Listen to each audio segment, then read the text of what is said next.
Guys, welcome to my vlog, no. So, meron tayong sasagutin katanungan ng isa nating kapitos, no. So, ang katanungan niya ito. Sir, good PM. Tanong ako, first quarter jumble between Team A and Team B. Possession ni A.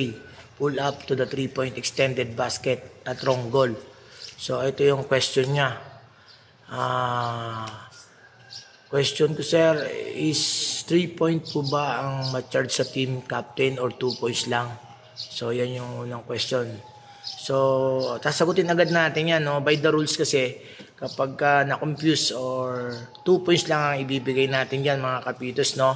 Kasi, yun po ay sinasabi po na ng ating rules para hindi po kayo malito, para uniform po tayo, no? Yung pangalang question po niya,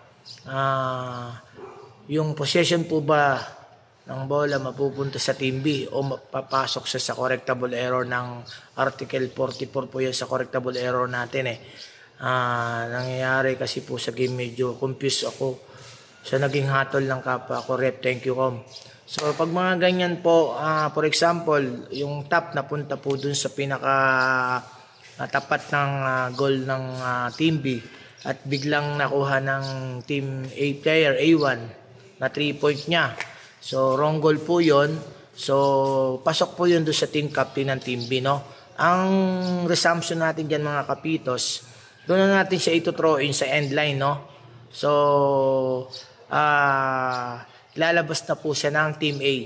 So, with 24-second shot clock. So, ganun po yung magiging administration natin dyan. So, I hope may nakuha po kayong tip dun sa tanong ng isa nating kapitos. Baka mangyari po sa inyo, sa akin uli, sa mga game natin. Yun po yung pwede natin maging resumption. Okay, salamat guys sa inyong pakikinig. Please follow, share, and comment lang po pala kung meron po kayong mga katanungan. At follows na lang po palagi, like ng aking mga videos na ina-upload. Thank you guys and be safe always. Bye-bye.